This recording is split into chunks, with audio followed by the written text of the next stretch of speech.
Welcome to commerce academy. आज की class में हम बात करेंगे कि अगर आप अपना आईटीसी जीएसटीआर 2B से क्लेम कर रहे हैं, फिर भी डिपार्टमेंट आपको नोटिस सेंड कर रहा है और आपके ऊपर इंटरेस्ट की लायबिलिटी आ रही है, तो ऐसी हम क्या गलती कर रहे हैं जीएसटीआर 2B में जिससे कि हमें नोटिस मिल रहे हैं और हमारे ऊपर इंटरेस्ट की लायबिलिटी आ रही है। तो मैं स्टेप बाय स्टेप आपको पहले तो बताता हूं कि क्या गलतियां करने से आपको नोटिस आ रहे हैं और उन गलतियों से बचा कैसे जा सकता है जिससे कि हमारे पास में नोटिस नहीं आए और हमारे इंटरेस्ट की लायबिलिटी भी नहीं आए। तो आज के क्लास के टॉपिक को स्टार्ट करने से पहले मैं आपसे एक सिंपल सा क्वेश्चन पूछता हूं। मेरा सिंपल सा क्वेश्चन इतना ही है कि अगर आप आरसीएम का सेल्स इनवॉइस बना रहे हैं तो उस केस में आप उस आरसीएम के इनवॉइस को जीएसटीआर 3B में कहां दिखाएंगे। तो सिंपली 4 ऑप्शन आपको दिखाई दे रहे हैं, तो जो भी आपको सही आंसर लगता है इस वीडियो को अभी पॉज करें, कमेंट सेक्शन में इसका आंसर डालें और इसका राइट आंसर मैं दूंगा इस वीडियो के लास्ट में। तो आइए आज के क्लास के टॉपिक को स्टार्ट करते हैं।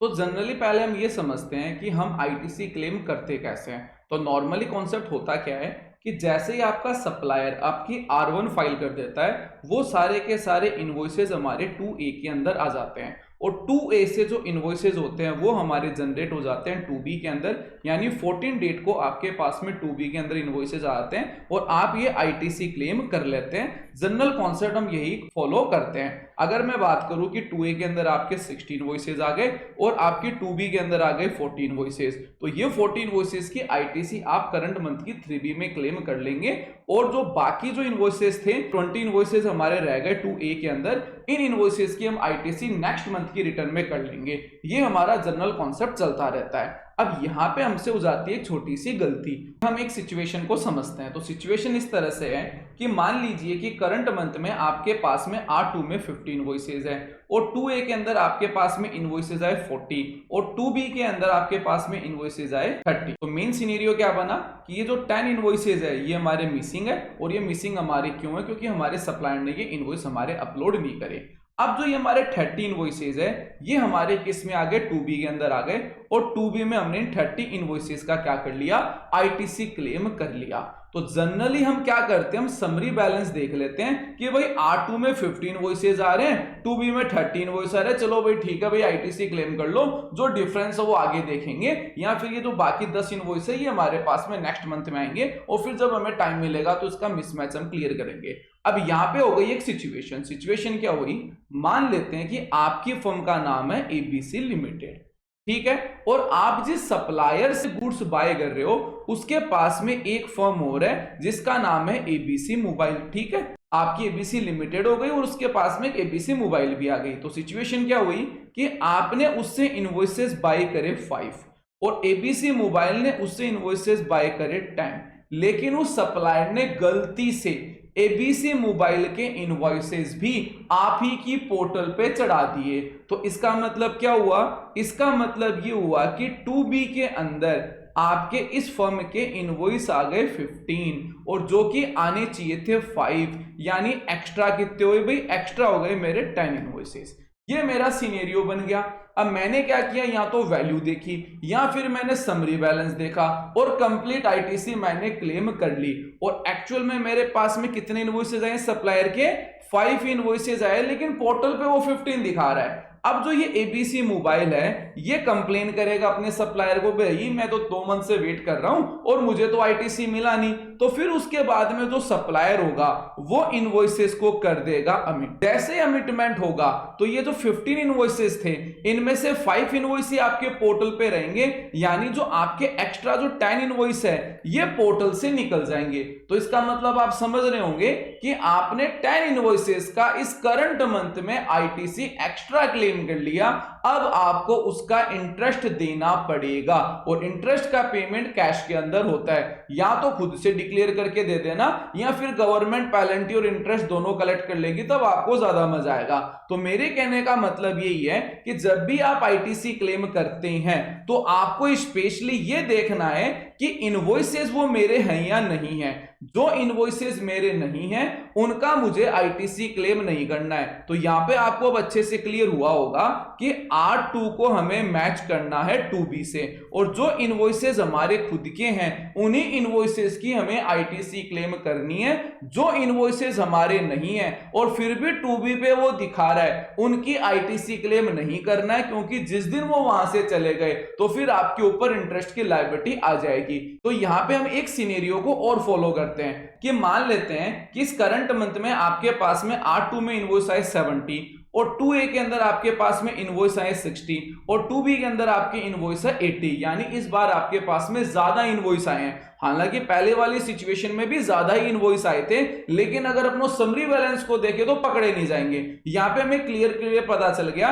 कि भाई यहां पे हमारे पास में इनवॉइस आ रहे हैं ज्यादा, यानी अकाउंट्स के इनवॉइसेस से भी 10 ज्यादा ही आ रहे हैं, और 2A की बात करें तो 20 इनवॉइस ज्यादा आ रहे हैं। तो यहां पे आपने सिंपली इस तरह से दिमाग लगाया कि 70 इनवॉइसेस का ही आईटीसी क्लेम कर लिया। या अगर मैं वैल्यू के ऊपर बात करूं तो वैल्यू इस तरह से हुई, 70 इनवॉइसेस की जो वैल्यू है वो 30 लाख है, और इन इनवॉइसेस की जो वैल्यू हो गई वो 25 लाख है, और यहां पे जो 80 इनवॉइसेस है इनकी वैल्यू हम मान लेते हैं 60 लाख। तो आपने आईटीसी कितनी क्लेम करी? या तो आप 25 क्लेम करोगे या 30 क्लेम करोगे, लेकिन यहां पे आप पहले अपने डेटा को चेक करें। यानी अगर आपने आपके डेटा को चेक किया तो ये बात तो क्लियर है कि जो R2 के जो इनवॉइसेस हैं वो इसमें मैच हो गए, उनकी तो हम आईटीसी क्लेम कर लेंगे। लेकिन आप ये भी चेक करें कि वो इनवॉइसेस मेरे किसी प्रीवियस मंथ के तो नहीं है ना, क्योंकि जब प्रीवियस मंथ के जो मेरे इनवॉइसेस होंगे वो जब मेरी 2B में आ जाएंगे तो मैं उनका भी आईटीसी क्लेम कर सकता हूं। अब यहां पे आपका एक जनरल क्वेश्चन होगा, सर मेरा क्वेश्चन ये है कि भाई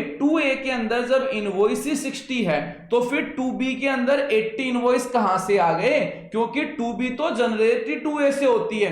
बिल्कुल आपका बहुत अच्छा क्वेश्चन है, लेकिन एक छोटा सा सिनेरियो इस तरह से मानिए कि जो 2A होती है वो हमारी करंट मंथ की दिखाती है, यानी एक्चुअल डेटा आपको दिखाएगा।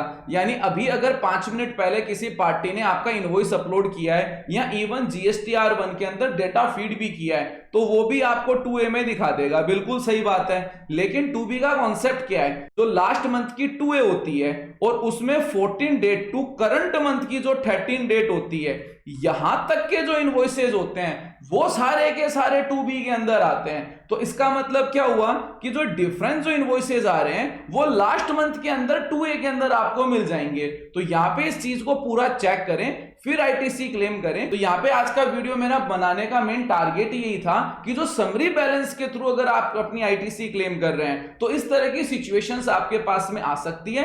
तो प्रॉपर वे में आप ऑफलाइन टूल का यूज करें। बिल्कुल जीएसटी पोर्टल के ऊपर 2B का एक ऑफलाइन टूल है, उस ऑफलाइन टूल का यूज करते हुए आप अपनी आईटीसी का मिसमैच निकालें मंथली बेसिस पे और फिर आईटीसी क्लेम करें। तो ना तो आपकी आईटीसी कभी ज्यादा क्लेम होगी और ना ही कभी आईटीसी आपकी कम क्लेम होगी और वेल परफेक्ट आपका काम हो जाएगा। तो ये मैंने आज के कॉन्सेप्ट को पूरा अच्छे से आपको डीप में बता दिया है। तो आज की क्लास का ये टॉपिक आपको कैसा लगा कमेंट सेक्शन में बताना ना भूलिएगा।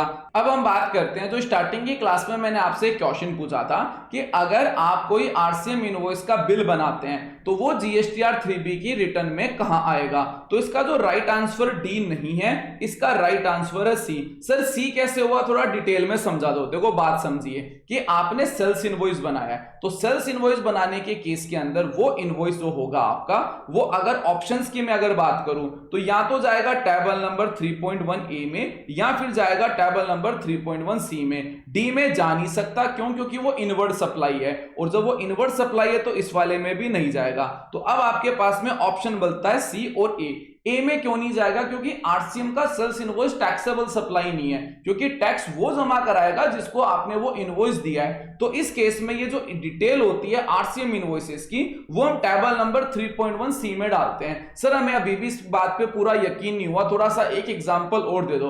तो अगर आपको याद हो तो मैंने आपको जब जीएसटीआर 9 पढ़ाई थी तो उसमें मैंने आपको बताया था कि जो भी इनवॉइसेस का हमें टैक्स पे करना होता है गवर्नमेंट का, वो हम टेबल नंबर 4 में दिखाते हैं और जिनका हमें नहीं करना होता वो टेबल नंबर 5 में दिखाते हैं। तो जो भी हमारे आरसीएम होते हैं जिनकी हमने सेल्स की है वो सारे इनवॉइसेज हमारे GSTR 9 के टेबल नंबर 5 में आएंगे और GSTR 3B के अंदर 3.1C में आएगा। तो अब ये आपको अच्छे से क्लियर हो गया होगा। तो इसी के साथ में मैं आपको एक अपडेट और देता हूं कि अगर आप प्रॉपर वे में जीएसटी रिटर्न फाइलिंग के अंदर प्रैक्टिस करना चाहते हैं, इस कॉन्सेप्ट में वेल परफेक्ट होना चाहते हैं, ओरिजिनल जीएसटी सेटिस्फाइड होना चाहते हैं, तो उसके लिए हमारे नए बैच के एडमिशन स्टार्ट हो चुके हैं। प्ले स्टोर में जाके हमारे इस एप्लीकेशन को डाउनलोड करना है, कोर्स को विजिट करना है, वहां पे स्टूडेंट्स के रिव्यू वगैरह देखने हैं, डेमो वगैरह क्लास अटेंड करनी है। फिर भी कोई डाउट आता है तो इस हेल्पलाइन नंबर पर कॉन्टैक्ट कर लेना है। अगर सब कुछ समझ में आ जाए तो कोर्स को ज्वाइन कर लेना है। Thanks for attending.